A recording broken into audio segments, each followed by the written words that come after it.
Inspired by sound.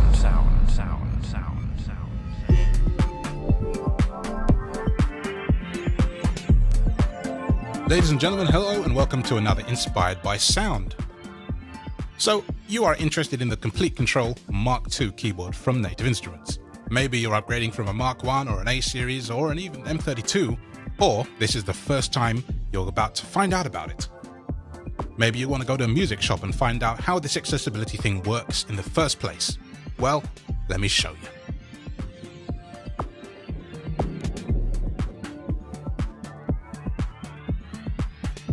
As usual, videos like this, I've got my speech routed through, so every time I press a button, you're going to hear about it. So it's quite a long one, this one, because there's a lot more to cover than the A series, many more buttons. So let's make a start. Let's show you, first of all, how to turn off and turn on accessibility. First, so I'll turn it off because it's on. Shift, accessibility off. So what I did is on the very top left of the keyboard is the Shift key. This is common across every keyboard on the Native Instruments lineup. Whether it's the S61, Mark 1 or Mark 2 or any of the S series really, the A or the M32. What is not common is how to enable accessibility on all of these keyboards because the button pushes do change, but it is always Shift and something. In this case, Shift and top button right. Accessibility on. Right. I have the thing set up in Logic, and the first thing to do is to put the keyboard in training mode, and as you may or may not know, that is the double press of the Shift key top left. Training mode on. Right, so now we can press all the buttons on the keyboard without doing anything we don't want to do. So we know that the top left is Shift. Shift. That's all right. Now there are some commonalities between this keyboard, but there are also quite some differences. The next key along is the same if you are familiar with any of the range. This is the scale key, and then up key, and this is in a block of 6, by the way. Under the Shift key is now maybe where things may be different than you're used to. Undo, quantize, automation, and automation. With the Shift key down, undo becomes Shift, redo, and the other two are not. They don't do anything when shifted. There's a slight gap under this, and then we have the transport block. The transport block contains 2 rows of 3, just like the Shift block does, and it contains, on the first row, loop, metronome, tempo, and tempo.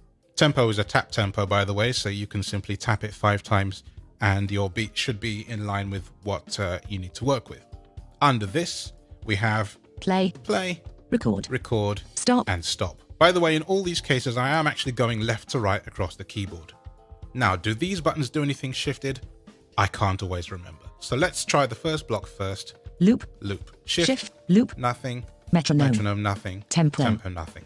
Shift play, restart. Oh, that does something. Shift record, count in. That does something. And shift stop is also stop. Nothing too exciting there then. Okay, moving across, there's 2 buttons separate from everything else, 2 little tiny buttons. Mute on the left, solo on the right. They look a bit like the page up and page down buttons, which we're going to get to in just a second.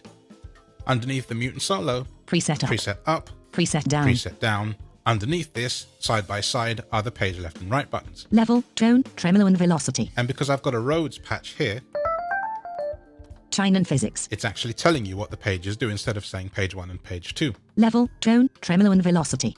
Right.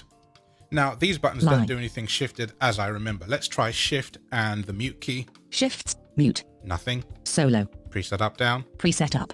Preset down. Shift page left. Level, tone, tremolo and velocity. Okay, nothing there then. And that means Shift page right won't either. There's then a block of 5, which as far as I understand are just for use in Machina. And the buttons are scene, pattern, track, key mode, clear, and clear. So shifted, they don't do anything, and they're not really relevant to us if we're using it in a DAW such as Logic, Reaper, Samplitude, that sort of thing. Along the top are a row of 8 soft buttons, and I tend to call them F buttons. So for example, I would say that the first button on the left is F1, the last button on the right is F8. You can call them whatever you like, but that just seems to work for me being a PC or Mac user. So if we go with my nomenclature for the moment, I would say that F1 is the first button that we start with. I don't think it does anything right now, but let's find out.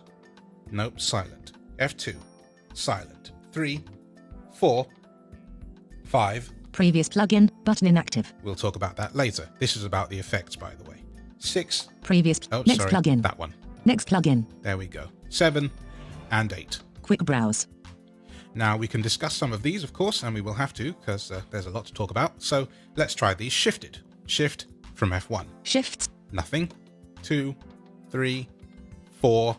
Move plugin left, button inactive. 5. Move plugin right, button inactive. 6. Bypass plugin, button inactive. 7. Remove plugin, button inactive. And 8.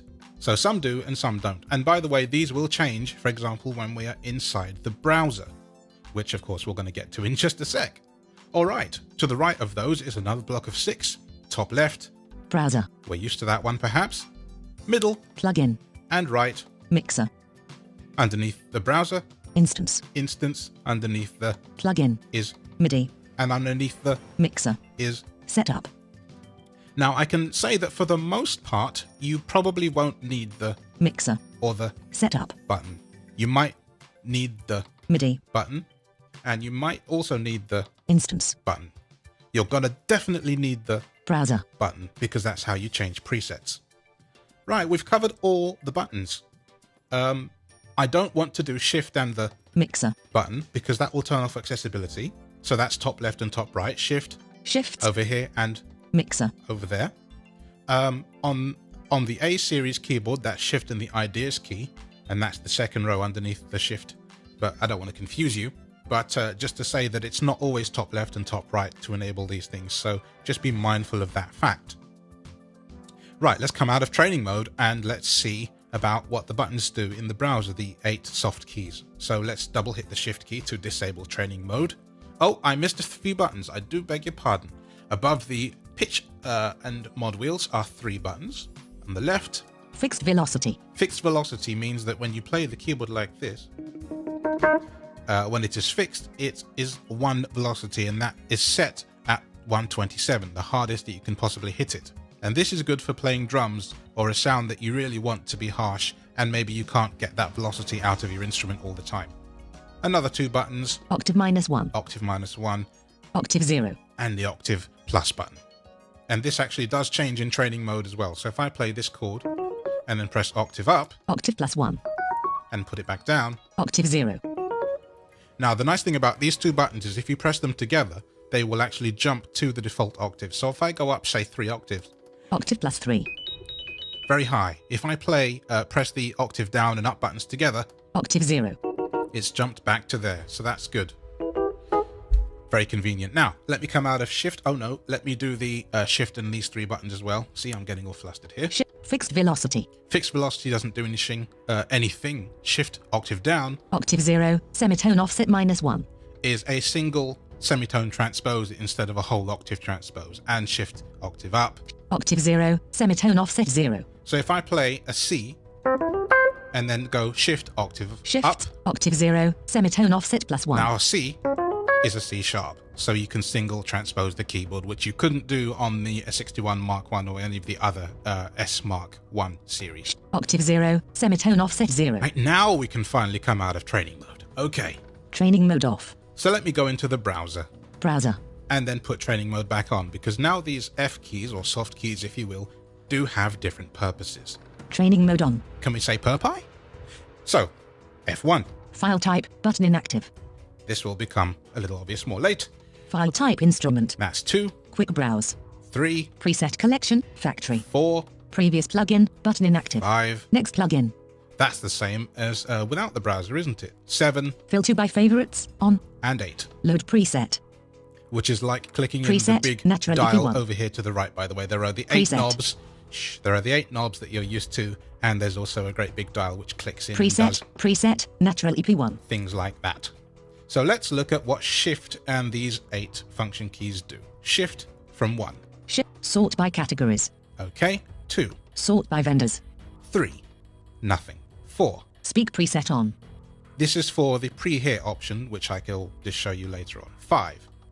6. 7. Set favorite, on. And 8. Pre-hear, on.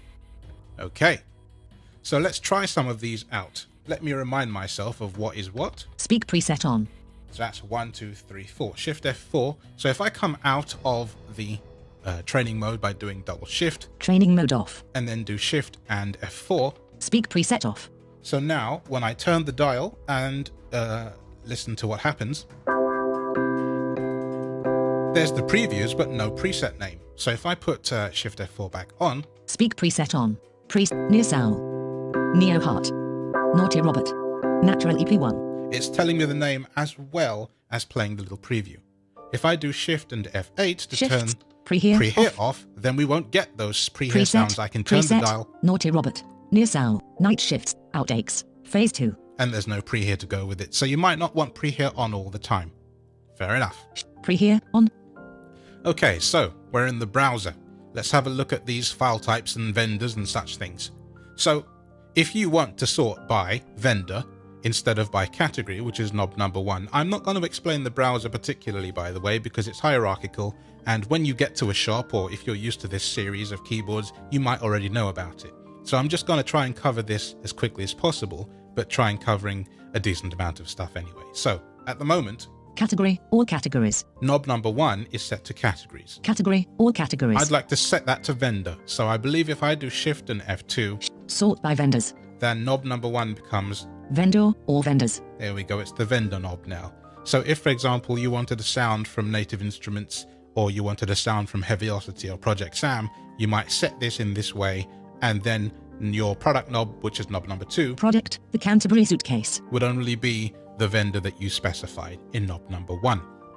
Okay, let me go back into training mode and familiarize myself with something. Oh no, I don't think I need to. So if I press button 2, file type loop, then we go between the new sampler, which was introduced in Komplete Kontrol 2.1, I believe. File type one shot. So by pressing F2, we're going through the different options.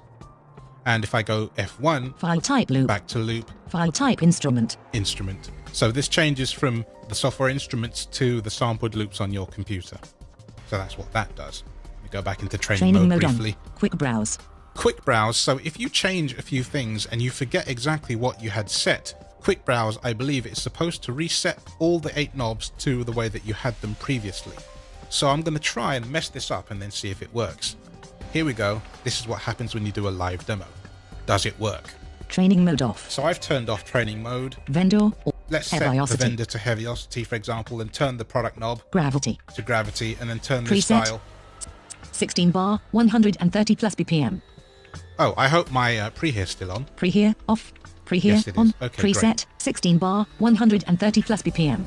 So if I hit F, was it F3? Quick browse. Right, now what's set? Preset, here? natural EP1. It's gone back to how I set it, so that means that category, all categories. No more vendors. The product is product, the Canterbury suitcase. Canterbury suitcase from Sonic Couture, and the sound preset, natural EP1. So this is great. If you made a change but you didn't actually want to make that change, or you changed something that you really didn't intend to do, then things like this can get you back to where you were very quickly. And my Mark I keyboard that is no longer with us, unfortunately, it's in a box, did not have this functionality. So it was sometimes quite difficult to get back to where you intended to be, and that's not very fun. Right, so let me load a sound very quickly, and this ties into something else I want to quickly talk about as well. When you are using the Mark II or the A and the M series, when you hold Shift key down and turn the great big dial on the right hand side, the clicky one, it jumps in increments of 20. So this is very useful because I want a sound very early on in this Canterbury Suitcase Rose, which is dry, so that I can add an effect to it.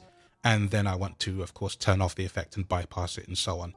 So I'm going to hold the Shift key down, Shift, and turn preset, the dial. 88 music boxes. Right, I've gone to the beginning. And of course, if you remember, the sound was natural EP1, so I was in the ends section. So I've gone back really fast to the beginning of the list. I want to turn the dial 1 to the right. 88 pearls, a good start. 2 to the right, actually, for a good start. Preset, a good start. Right, there's not many effects on that. So now I want to go to the right with button F7, I believe it is.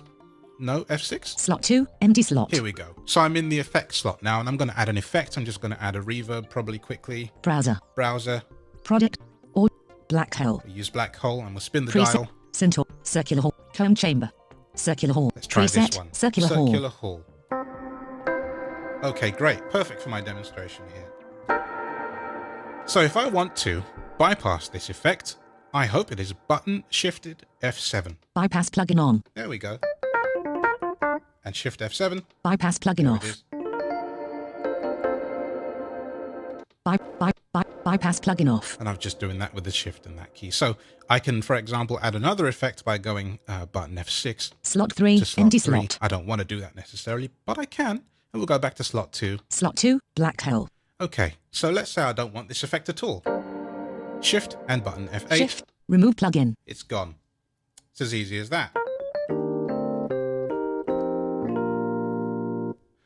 So there we are. I mean, I actually got through this a lot quicker than I expected. I wasn't sure if I would actually manage it, but I did.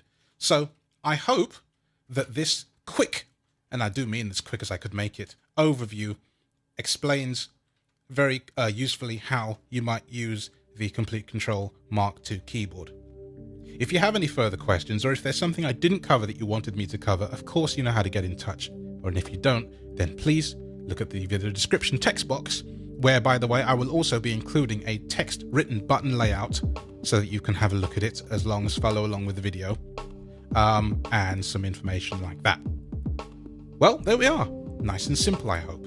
Thank you for listening, watching, and have a great day.